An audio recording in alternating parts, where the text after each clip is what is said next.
In this video, I'll be going through PowerPoint 2013, Chapter 1, Skill-Based Training. This one's pretty straightforward.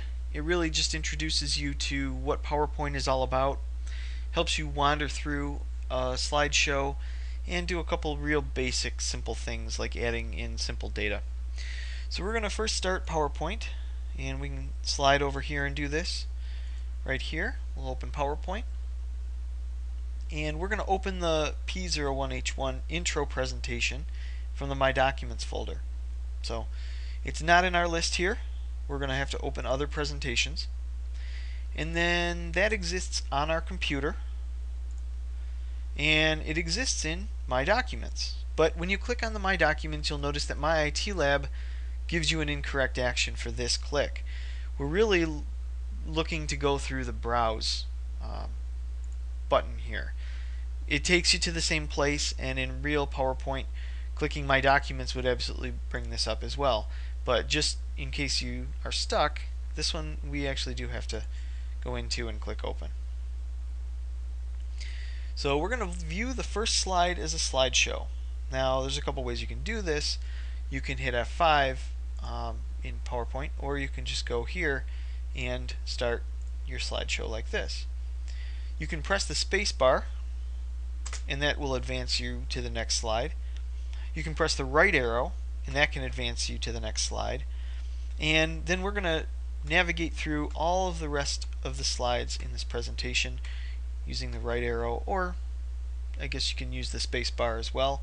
We just want to see that when you make it to the end of the slideshow, and then we are going to press it one more time and then end the slideshow. Basically, that's just how you navigate through as you're presenting. It also is really helpful to bring up that slideshow view if you're troubleshooting and trying to see if some of your transitions or animations or sounds or videos are taking effect in the way that you expect them to. Next thing we'll do, we're going to go into slide 6, which is down here, and we're going to add in a speaker note. Now these can be handy, especially when you're working on multiple screens. Maybe one screen is your presentation image and one screen is simply your speaker notes, and then you can kind of read through these, or maybe you print them out when you're giving your presentation. So we can go down here to this Notes button, and we can type in our note.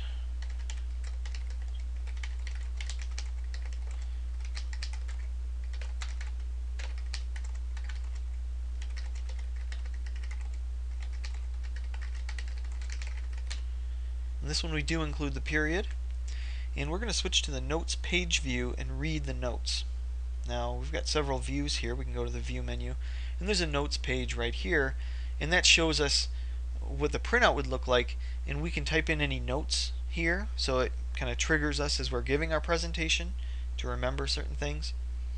And then we can go back to the normal view, which is where we primarily are going to work on editing any of our individual slides. In this next step, we're going to save the presentation as a PowerPoint show. A PowerPoint show is kind of like a PowerPoint file, but in this case it's really used kind of as a read-only presenting mechanism. So we're going to go under File, we're going to Save As, and we're going to save it to the My Documents folder. Again, My IT Lab won't let you click on this folder. They want you to go through Browse. And in this case, we are going to save this as a show. So one thing that can tie up a lot of people here is if you just try to click Save or even name it and click Save, it's not going to work. You must save that as a PowerPoint show. So in here we're looking for one that says PowerPoint show. It's a PPSX file, and we want to name that with _show in front of our PPSX extension. And we'll click Save. And then we're going to close the presentation and PowerPoint just by clicking the X in the corner. On this next one, we're going to use a theme. So rather than having some boring plain white slides, we can actually build this using one of the themes. So we're going to use the retrospect theme, which is in our list here somewhere.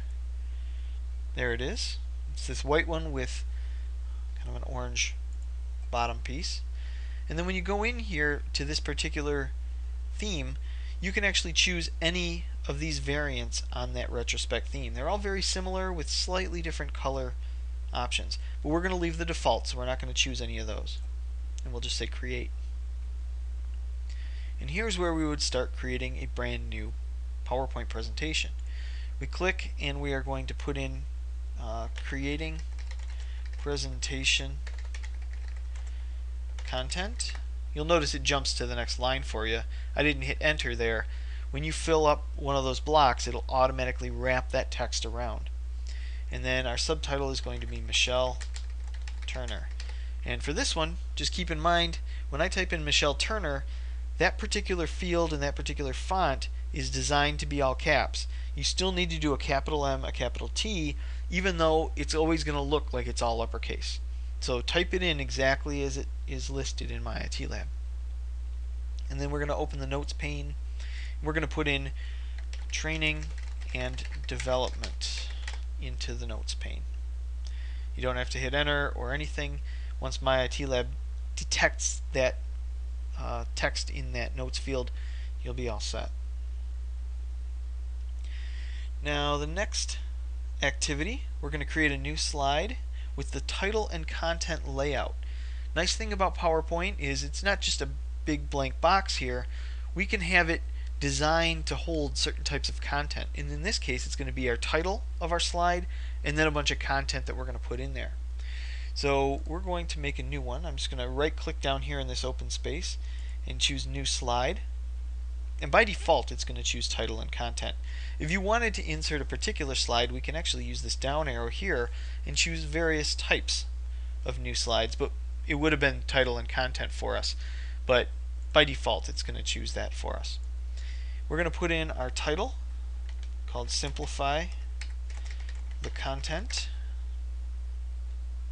and my IT Lab will detect that as well. You don't need to hit enter or anything. And then in the content placeholder, which is this piece down here, we're going to add a first level bullet with the text use the 7x7 guideline.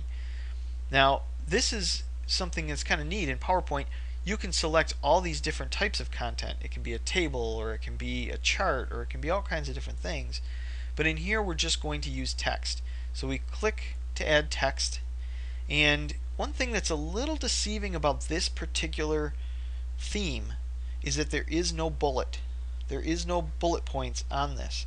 So even though it's a first level bullet item, you won't see the dot in front.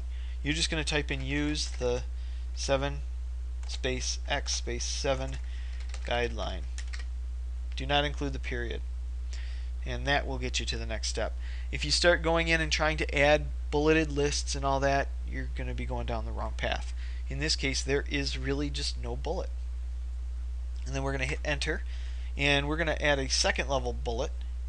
And to do that, we're going to hit the tab key, and that's going to push us in one level. So if you're looking at this in like an outline view, which we're going to do a lot of later, this gives you kind of a subsection. So under the use 7x7 guideline component, we're going to have a little bit more detail about that in this second level bullet.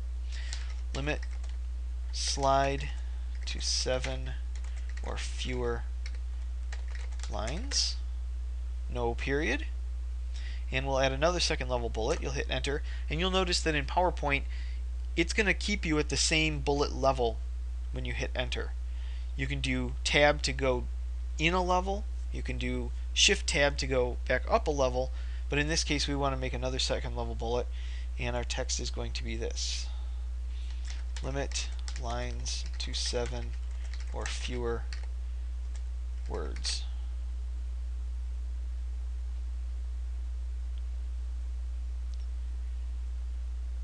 Just like in all of the other Office products, we have Spellcheck. Under the Review tab, we can click Spelling, and it says correct any errors. Already is an error, so we're actually going to accept this change. We're going to allow that change to take place. Spellcheck complete, you're good to go. We've corrected our error. And we're going to use the Thesaurus to substitute the word key for the word main on slide 2. Back up here to slide 2. and we're going to use that word I struggle to say to substitute out main for key.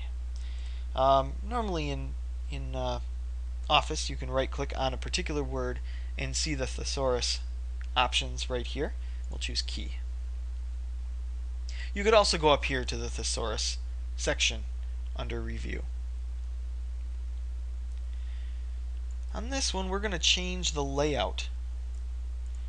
The layout of this one may not be ideal for what we need for our presentation. You can right click on any of your slides and change the layout. In this case, we want section header. So if we're doing a presentation and we're kind of changing our topic a little bit, this would be a place where we'd throw in a section header. We're going to delete the title placeholder. So we'll click on the border here to select that. You should get a solid line and just hit delete and it'll go away. And we're going to center this text. We'll select our text and center it. Actually, this should pop up for us and we can just center it right here. You could also go to the Home tab and use the center button for this one. On the slide pane, we're going to move slide 2 before the last slide so it becomes slide 5. One of the cool things about moving around slides in PowerPoint is you can simply left click drag and pull this guy down here and drop it right there between 5 and 6. Oops, excuse me. Between 4 and 5, because we actually want it to become slide 5. No, actually I'm wrong about that. If everything's moving up one step, we actually want that one to go in here in front of slide 6. Let's see if we can do this another way. We could, let's see, we should be able to just drag it. We should be able to just drag it on down here. And it should fit right in here between these two slides. This one might be a little bit difficult, but we'll take a look at some of the alternative methods for this one. We're going to insert, move, reorder slides. Typically you just want to drag slide 2 downward. Okay, if that doesn't seem to be working, we're going to cut and then we're going to paste. Okay, so in this case we're going to cut and paste these, and we'll try this alternative method. Cut, and then we want it to go right here, and we will paste this. We'll try that again. We'll paste. We'll do that first paste option and just drop it in there. I think you'll find that in actual PowerPoint it is much easier to simply drag and drop those, but sometimes it's a little difficult for my IT lab to work with dragging and dropping, as you've probably found by now. Now we're going to go to slide 6 and we're going to insert a table. We can click right on it here when we're using the title and content layout.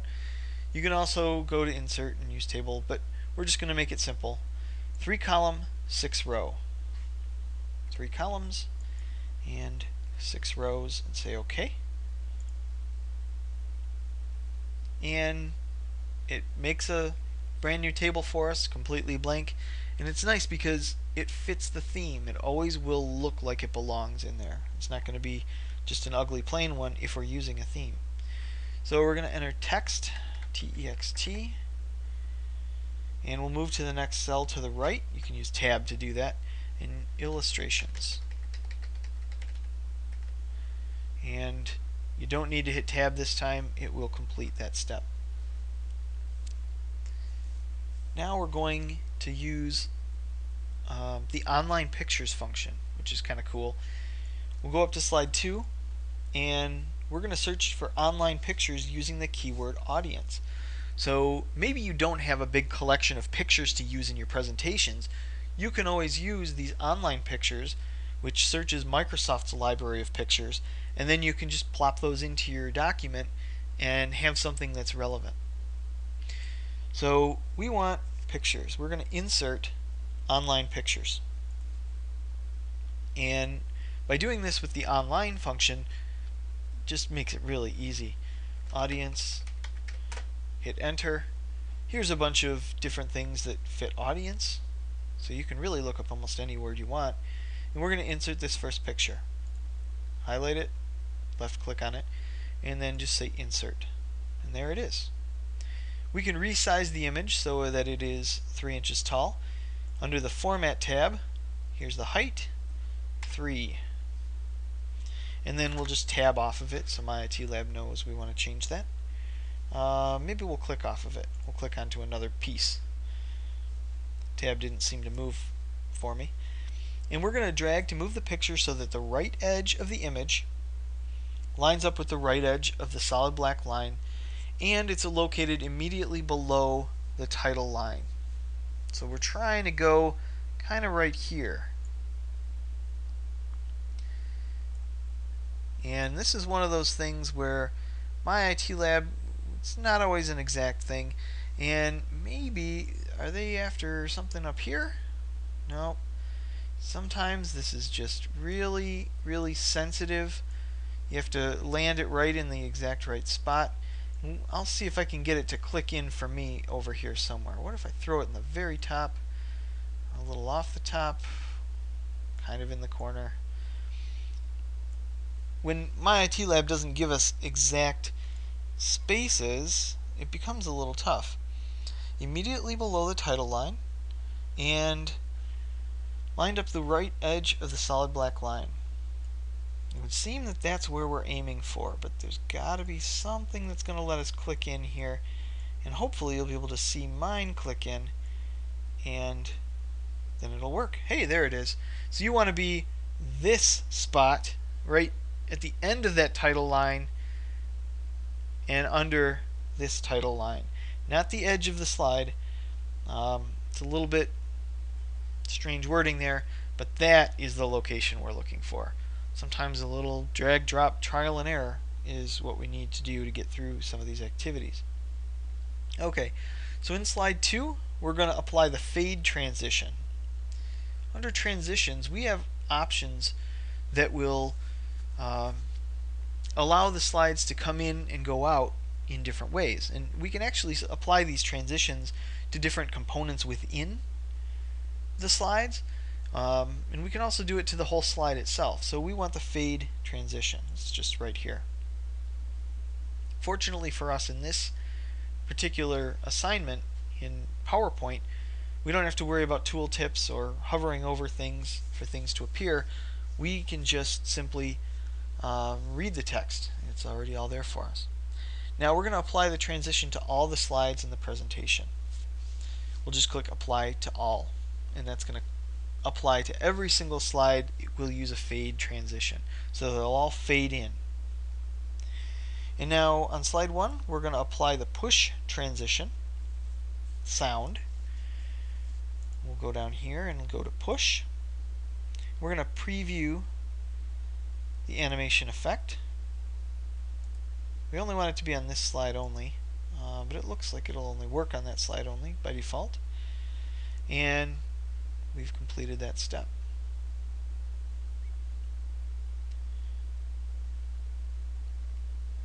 On slide 1 we're going to apply the fade animation to the title placeholder. So when you click on the title words, this whole thing is the title placeholder. So let's click on the border of that. So we're selecting the placeholder. It'll make it a solid line. And we're going to go to animations and we're going to select second column, first row under entrance. We want the fade animation. As far as I'm concerned, that would be the third column, but that's the one we want. Let's just make sure we're in the right place here. Second column under entrance. That's what it means by that. So we'll just choose fade. And now the title will fade in as well. So not only are all the slides fading in, once the slide fades in, then that title placeholder will fade in too. Now on slide 2 we're going to apply that to the picture. We'll click on the picture and we'll click on fade, and that will accept that change as well. It was already highlighted. Don't get thrown off by that. That shouldn't have already been in effect. Just something strange about my IT lab. Okay, in the notes and handouts, header and footer, we're going to add the footer text. So what we're going to do here is we're going to go to the notes page. No, actually what we're going to do for this one is a little bit different. For the notes page, we're going to go to, I'm going to go this route. I'm going to go to File, I'm going to go to Print, and we can go Edit Header and Footer here. And in the notes and handouts portion of the header and footer, this is where we're going to add in the footer text, training and development. Training and development. We're going to apply that to all slides. So if we were to print that out, we're going to see in the notes and handouts view, we're going to see that at the bottom when we do our handouts. We're going to play the slideshow from the beginning and advance through the first 3 slides. I'm going to go F5 this time, and I'll use spacebar to advance. There's slide 1, there's slide 2, and there's slide 3. And there's actually slide 4. I'm going to return to slide 2. I can use this button here, but I'm going to use the left arrow this time to jump back, and I'm going to zoom in on the text. It's kind of a nice feature if you're doing a presentation and you need to zoom in on something. You can click zoom, choose the text that you want to zoom in on, and left click, and it'll put just that on the screen. So if there's something that's really small, it's much easier for your audience to see it if you really easily just choose the zoom function. Now we'll go to slide 3. I'll do right arrow this time to get there. There's slide 3. And we're going to use the annotation pen and underline research topic. You can use this button right here. It allows us to do a couple of different things. Simulate a laser pointer or a highlighter. In this case we want the pen, and we're going to underline research topic. Doesn't need to be the most beautiful underline, but if you do have trouble with this one, try it a couple of times and it should click in. And then we'll end the annotations, because you'll notice this dot that I've got here, it's still in pen mode. We can click on it again and that'll end the annotations. And then we're going to end the slideshow. We can end the slideshow by hitting escape. Do you want to keep your ink annotations? We're going to say yes. That way next time we run our slideshow, we still have our underline on that particular section. And now we're going to print out our slides. A lot of times people find it handy to have a printout copy in front of them so they can make notes maybe as you're giving your presentation. We'll go under File, we will go to Print, and rather than printing all slides, we're going to print handouts. Actually, we're going to print all slides. Excuse me. We're going to print the 4 slides horizontal option. So we're still going to print them all, but we're going to print them and save some paper by not doing 1 per page. And then we're just going to choose Print, and it will print them out. And that is PowerPoint Chapter 1, Skill-Based Training.